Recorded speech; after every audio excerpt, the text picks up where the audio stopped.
Good afternoon. Welcome and thank you for coming to the Shock the Future Town Hall. My name is Terry Hall. I'm your Vice President for Student Affairs. Dr. Rick Muma, our Provost and Acting President, and I have a short program, and then we'll be able to do some questions and answers afterward. Shock the Future campaign is a campus improvement initiative that you'll be asked to consider this spring in a referendum. I'd like to spend a few moments explaining why this is so important to you and the university. In my short time as provost, I have spoken to the deans numerous times about their quality of classrooms and labs. Based on their discussions with students and faculty, the deans identified significant needs for Henry and Hall: updated biology labs, clinical space improvements driven by accreditation requirements, centralized service space needed for all undergraduate and graduate students in a renovated Clinton Hall, a restroom in the library's 24-hour study space, and a new business building. Unfortunately, the state of Kansas does not fund capital improvement projects of this magnitude. This leaves us with raising funds through donations and borrowing money through a bond initiative. The latter requires a source of revenue to pay back the bond. This means using student fees, in this case raising fees for everyone by $6 per credit hour. To this point, we have raised almost $30 million in private donations towards the $50 million business building, where space will be shared by all types of students. That's about as much as we think we can raise for the project, which is an incredible amount given our donor base. We now have an opportunity to borrow the additional $20 million needed to build the business building and another $18.5 million to make improvements in the core part of the university. Combining these projects into one bond issue also saves money compared to doing this in two stages. All the projects are scheduled to be completed within 3 years of the referendum passing, so many of you will enjoy the benefits of new and renovated spaces. For those graduating sooner, you'll be leaving a legacy for future Shockers, just like your Shocker alums did when they approved funding for the RSC renovation. Finally, the WSU Foundation is providing opportunities for faculty and staff to contribute to this project, and that includes me. If you have any further questions, message me on Twitter at WSU_provost or email me at provost@wichita.edu. Shockers, now's the time. Let's shock the future. So good afternoon, everyone. Thanks for coming. Terry and I have several different comments to make along the way, but before we do that, I wanted to go through each one of these projects so you can have a better understanding of why they got put on this list and just a little bit more about them. So I'll start on the left-hand side, the College of Applied Studies and the College of Liberal Arts and Sciences Psychology Department. So these two colleges have accredited programs. One is the play therapy program in the College of Applied Studies, and the other one is the psychology clinic in the College of Liberal Arts and Sciences. Both of those programs are accredited, and they're at risk for losing their accreditation because we don't have adequate clinical space. Now, on the other side of campus in Alberg Hall, once the YMCA is built, we plan on moving both of those clinics into the space that currently the student health occupies once it moves over to the YMCA. And by doing that, we're not only developing these new spaces for those programs, but we're also actually saving a little bit of money because we can share some of the operational needs of those clinics. College of Engineering, as many of you know, have had lots of different new facilities and remodels over the last couple of years. But there's still some needs there. In the college, there's the Department of Aerospace Engineering, one of the oldest engineering programs in the state. It's a world-renowned program. Has a wind tunnel. And in wind tunnels, they look at aerodynamics of airplanes and vehicles, motorcycles, various other different kinds of things. But right now, there's cracks in that wind tunnel, and you have to have a solid, what's the word I'm looking for? Sealed wind tunnel in order to do those experiments. So that's not going to take a whole lot of money, but we're thinking around $100,000. On the south side of campus, the southwest part of campus, there's one of the oldest buildings on campus, Henry and Hall. Does anybody know where Henry and Hall is? Okay, it used to be our own old gymnasium, and then on the side of it, you can see the grandstand for the football field, and that's where those two programs were once located. But years ago, they converted that into space for what we call dirty arts, where There's painting and drawing and ceramics. Parts of that building has no air conditioning. Parts of that building has improper ventilation. We should have done something about it years ago, and just for whatever reason, we haven't been able to do that. It's not a space that's conducive for learning. We need to correct that.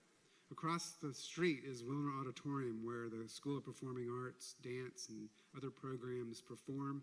It's in desperate need for new sound equipment, lighting equipment, and some other repairs.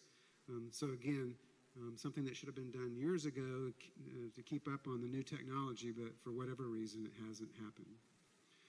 The College of Health Professions, which is in Alberg Hall, and I already mentioned that, where student health is. So there's also the dental hygiene clinic in that facility in Alberg Hall. We'd like to move the dental hygiene clinic over to the Advanced Education and General Dentistry building, which is over on 29th and Oliver at the Metroplex. WSU Tech just moved the dental assistant program that they have to that facility. We'd like to have all of those programs together. We have the largest number of dental programs in the state, and we really think we can get more synergies if they're all together. Once that facility is moved over to the 29th and Oliver, the plan is to open up where the dental hygiene clinic is currently into a student success center. That student success center is desperately needed in the College of Health Professions, and many of those students are in those programs, are in class 8 to 5, Monday through Friday, all day long. And there's need to service them better, provide retention services, and actually open up that floor to make it more conducive to and more inviting for students in that program. Back to the Fairmount College of Liberal Arts and Sciences. So in that college, well, let me back up a little bit.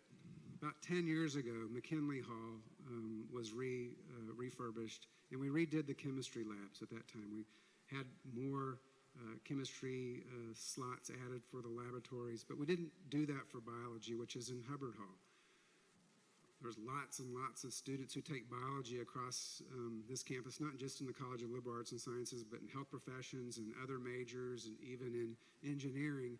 But we need more slots for students to be able to experience the appropriate labs that they need in those biology courses.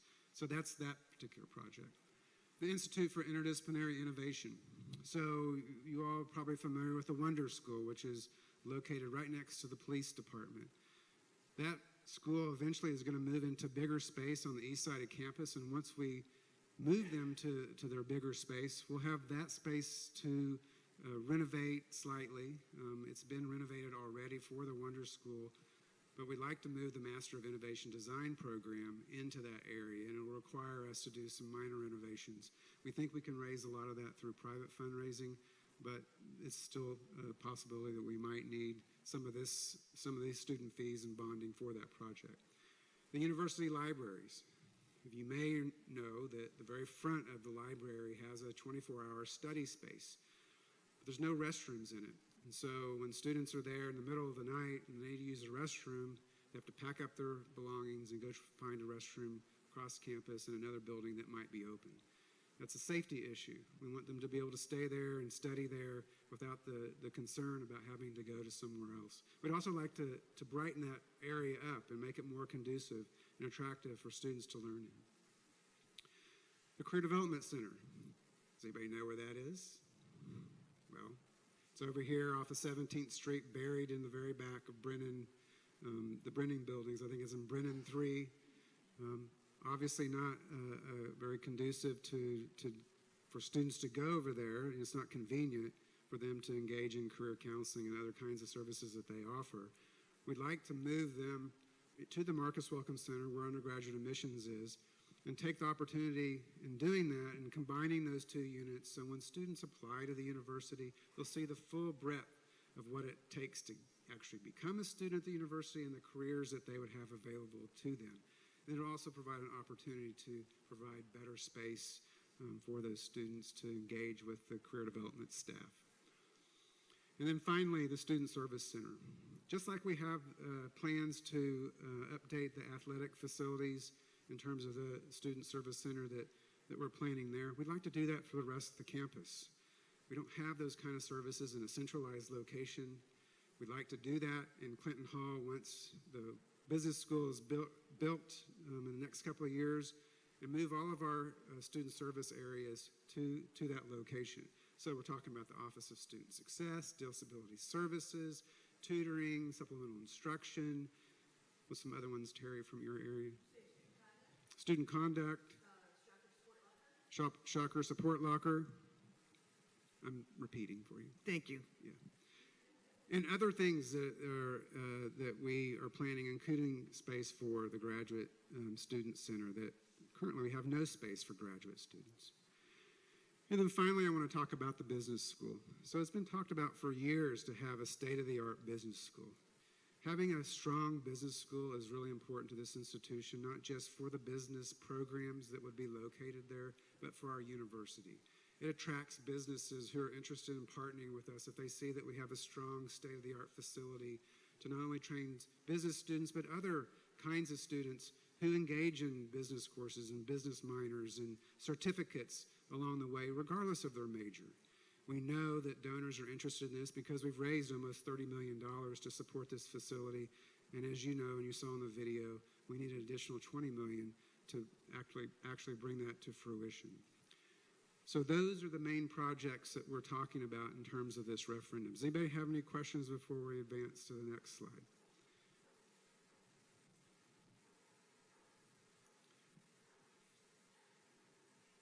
Okay, we'll put this slide up here just for a comparison. The three research schools in the state, WSU is a research school along with K-State and KU. And you can see overall are still, with our tuition and fees together, we're still the cheapest school in the state when you look at us all together. The question always comes up, well, why are the student fees so much more than K-State and KU? And it's a simple answer for that. They have more students to spread that across the entire campus. KU has 10,000 more students. KU has between 6,000 and 7,000 more students. So students and faculty and staff still ask us to have the same kind of services that KU and K-State does and other institutions similar to ours that cost the same for regardless of where you are.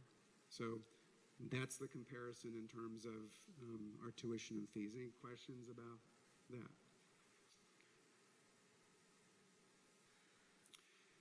Okay, so you may know that there's a referendum coming up on March 4th, 5th, and 6th. It will be done electronically. Students will receive an email or they can vote at its various polling locations across campus on those 3 days. But the question is that often comes up, why do we have a referendum? Why do we need to do this? So there's a state law that requires any time that we do any building enhancements in an academic building, we have to get students to vote for that and buy into that and support it. So that's why we have a referendum. When this building was being under consideration, we didn't have a referendum. We just had a survey of students in their level of support for this facility because it's not an academic building, it's a student services building. And when we did Shocker Hall, is a housing facility, it doesn't require any kind of vote because we can secure the bonding that we need for those kinds of facilities through student fees that they would pay to live in the dorm. Any questions about the referendum and why would we need to do that?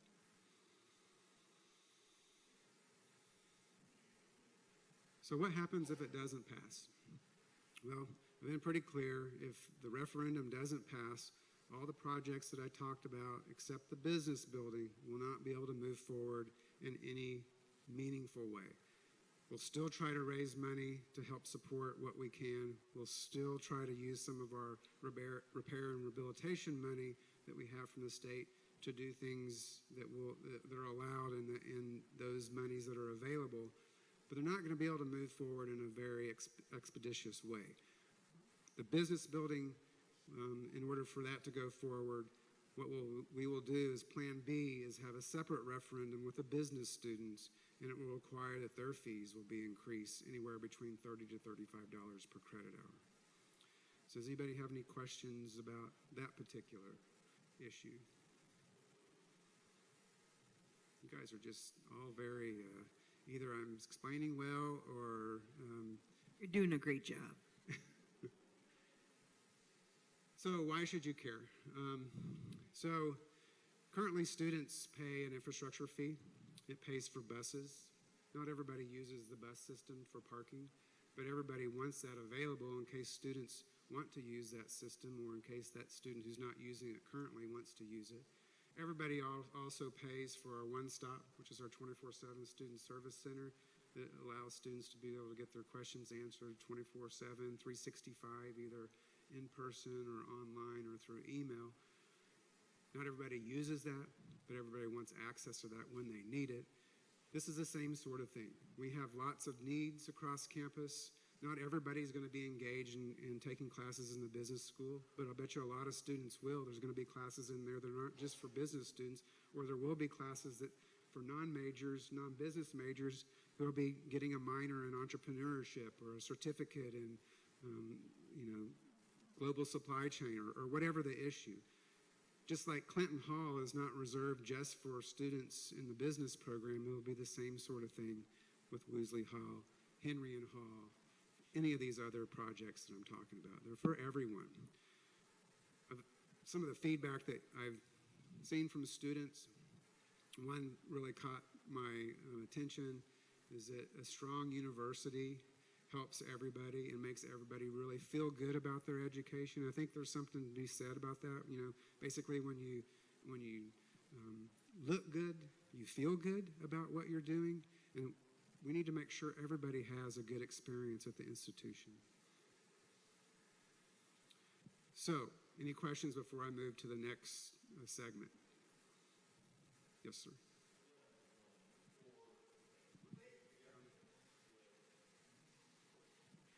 I forgot to mention that earlier, that we need to talk to the microphone because this is being live streamed and it's for captioning purposes as well.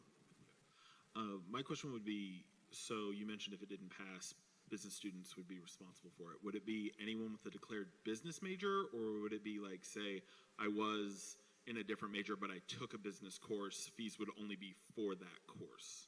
It's anybody who has a business major, and I'd have to check on this. There are some business classes, depending on what the student's status is, they also may be assessed that fee, but it's essentially those courses that they're offered in the business school.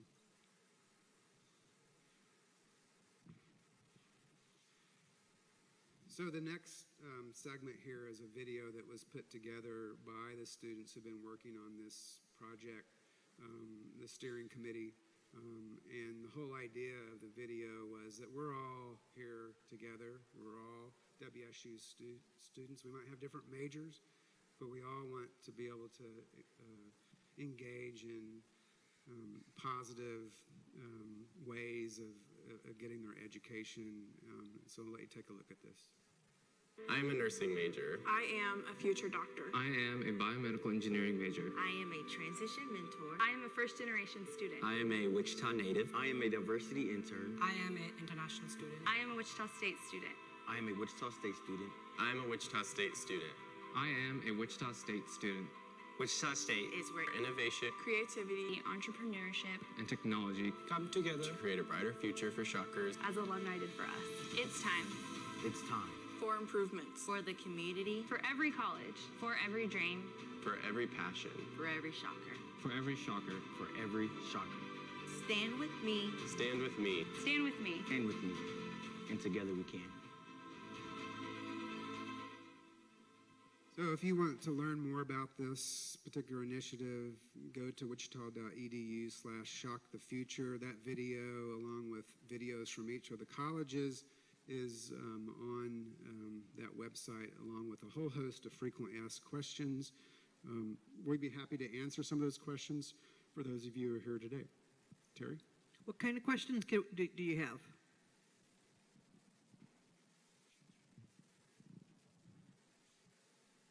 What kind of things have you heard students talking about? I can't give you my mic, but I can bring one to you.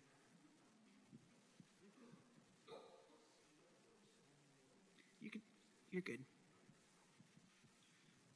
How's it going, sir? This is an omnibus-style referendum that you're proposing to the university, right? It's a whole big package. The renovations and updates have been needed in the biological departments for the last 4 or 5 years, along with the expanded clinical classroom space in Alberg Hall and increased lab space for the engineering department as well. Those have been needed for the last 4 or 5 years. Why is it that you're attaching it to this referendum and it's not getting passed without it? Why can't we have those without having the $6 an hour increase? Why can't we make the improvements in those areas that you just mentioned? Why are you holding the upgrades hostage, basically? I don't really think that's what we're doing. Well, it is what you are. Well, let me answer your question. So we have an opportunity now to take out a bond. We can either take out a bond for $20 million for the business building, or we can take out a bond for these other things. Doing it in stages is much more costly. We chose to make sure that we were affecting all areas across campus. We've heard complaints over the years that we're only focusing on the east side of campus and we're not focusing on the west side of campus, the core part of the campus. And so the decision was made, and I'll take responsibility for that. I personally thought that doing just a fee assessment across the board just for a business building was not the right thing to do. I think we have some other pressing needs. One of my jobs as provost is to make sure that we have adequate academic facilities across campus. And so that's why that was decided to do it that way. That's why we decided to do it that way. And annually, we get anywhere from $3.5 to $4 million a year from the state of Kansas or from the Kansas Board of Regents to take care of deferred maintenance and other issues on campus. Just this morning, we learned about that as of 2016, we have over $100 million in deferred maintenance on this campus. And so if we're only getting $4 million a year, there is no way that we can chip away at all the things that need to be fixed. And so I agree with the provost that the business building gives us an opportunity to fix some other things that without having taking out this one bond that saves us money in the long run, that we wouldn't be able to do some of these projects. And some of that money that we have currently, it's actually $4.6 million this year. It's been about 3.5 for the last several years. We actually are making improvements across campus. Do you know where Fisk Hall is? It's just right. You're talking about what? I'm not talking about those improvements. I'm talking about the ones that you're holding hostage, sir. I'm not talking about the ones that are already in progress. Those are projects that have been funded and are on their way to being complete. This is for the future. I mean, the part of time that hasn't happened yet, that's the part that you are holding back from us with this $6 a credit hour increase. It's like President Trump with his border wall, and we got President Muma and Woosley Hall. You are not getting your border wall without the other increases going through. Same thing. You're not going to get your Woosley Hall without these increases going through, and you're sitting there telling everyone else, and when I say everyone, I mean the faculty, that the badly needed upgrades are not going to go through unless Woosley Hall is built. Sir, that is unethical as hell. That is the wrong decision. That is a piss poor decision. Totally understand your opinion about that. But the Woosley Hall is going to be built regardless. We'd like to spread this cost out. Please. It's going to be. The business students are going to have to take on that cost. Please. Right. Yeah. I personally don't think that only one group of students should be forced to pay for a building, and so that's the decision that was made. You can agree with it or not. We can agree to disagree. That's fine. Yeah. Please do not speak without a microphone. So I've already said that. Let me just be clear. Terry, why don't you scoot over a little bit so I can talk to, what's your name? Jeremy. Okay. So the decision was made to spread this across all students. If this referendum does not fail, then the business students will be asked to vote on it just for increasing their fees to build Woosley Hall. We will still try to work on some of these projects on this side of campus with the $4.6 million that we get on an annual basis, but it's not going to be happening as quick as we'd like it to.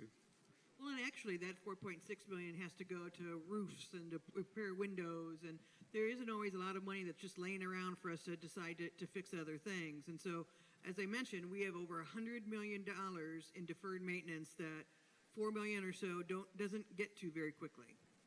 Other questions? And I wanted to talk a little bit more about Fifth Call. So this is a really good example of how we are trying to move projects forward on this side of campus. Fifth Call, which is right over here next to the new parking garage. 3 years ago, we wanted to make this building accessible. And so in order to do that, we built out a place in the very back of it to put an elevator because there was no way for students who had physical disabilities or faculty or staff to get to the second and third floor. So when we did that, there was all kinds of water damage and termite damage. And so we spent the next 2 years saving up money that we get from the Regents to redo that building, and you should take a look at it. It's a beautiful building inside.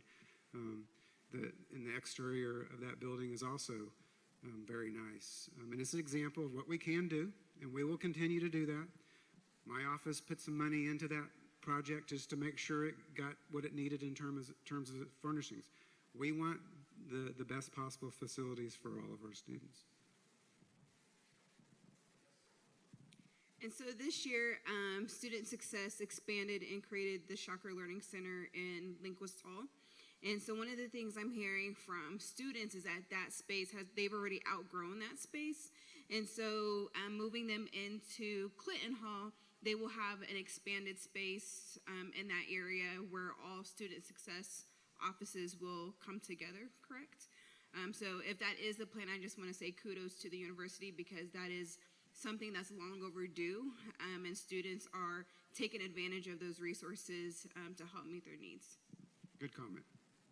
Well, one of the things that I'd like to mention is that this is going to start a wave of transformation on our campus that is going to be unprecedented because once the business school gets built and once we get to renovate Clinton, then all these other offices that are all over campus, we're going to get to renovate that space as we decide where other folks are going to go. And so it's going to be a period of transformation for up to 10 years. It's going to be amazing. $100 million in deferred maintenance. I have that number right, correct? Why did it get that bad in the first place? Years of not having enough resources to move some of these projects forward. You know, as Terry said, we have $100 million. We've had... Sir? Yeah, it is awful, but the state doesn't give us money that's adequate to fix these. So there's over $1 billion worth of deferred maintenance projects across the Board of Regents system.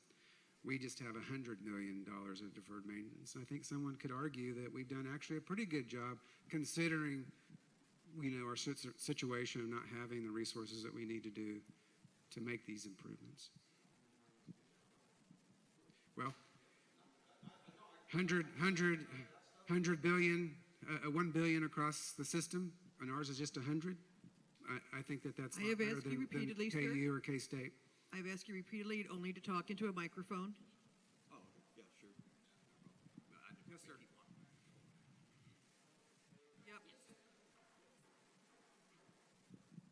Hi, senior Wichita State. I'm a chemistry student, and I love the idea that we're helping out the business school, using our student fees to support it. I love it. I got a brother who's going to the business school. It's wonderful for him. He's going to get so much benefit out of this. I heard that comment about that we're going to do a wave of changes. As a chemistry student, I mean, it's pretty bad for me. I go to school in a building that's 60 years old.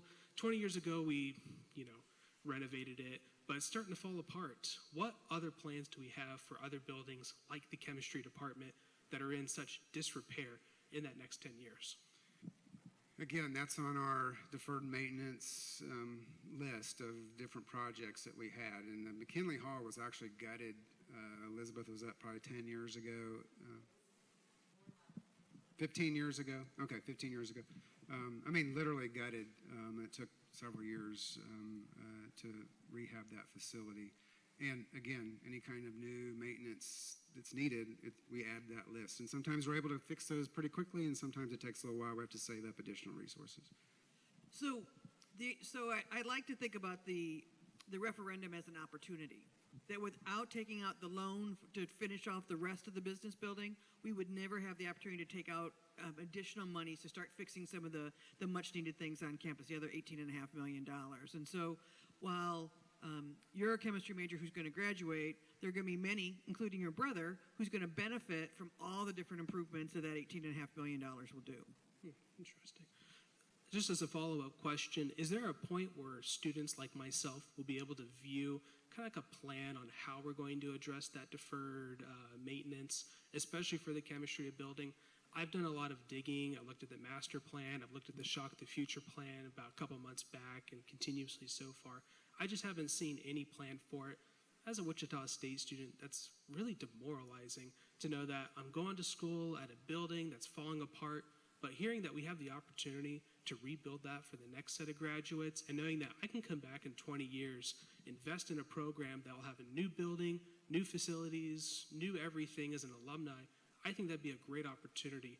Will students like me be able to see what plan Wichita State has for that? So we have our deferred maintenance list that makes up that $100 million. So we can get that information for you. So we'll put that on our to-do list to put it on the website.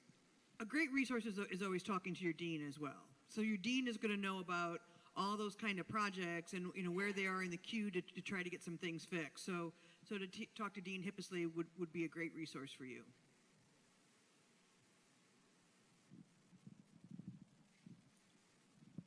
What other questions do you have or comments? Microphone? Okay, that's fine.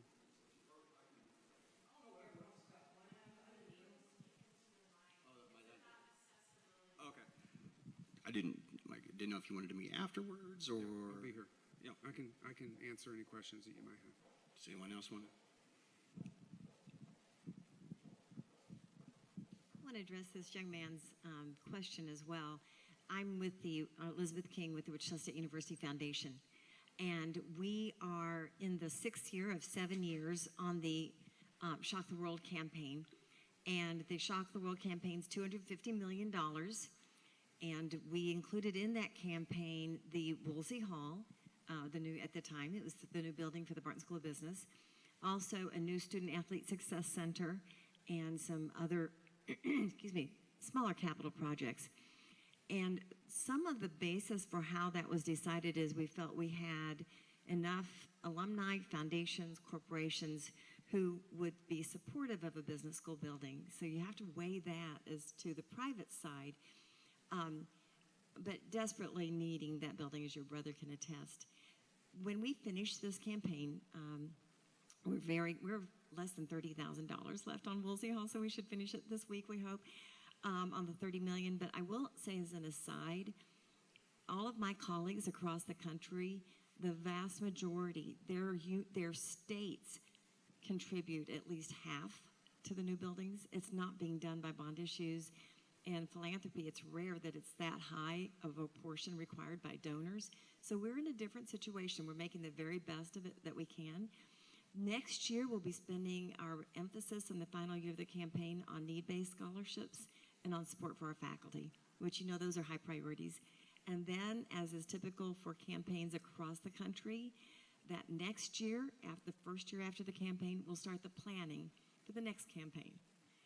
That will be when getting voices from across campus about what the highest needs for capital projects, because we can only have about 25% of the campaign for capital projects.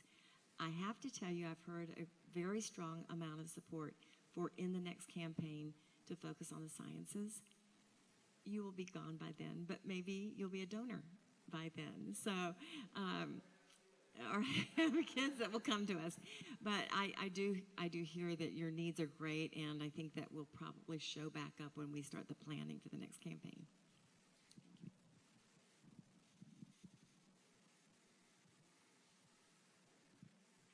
Thank you, Elizabeth. Other questions? No. All right. Well, thank you all very much for coming. T-shirts. Oh, T-shirts. Nancy has some Shock the Future T-shirts if you'd like to take one.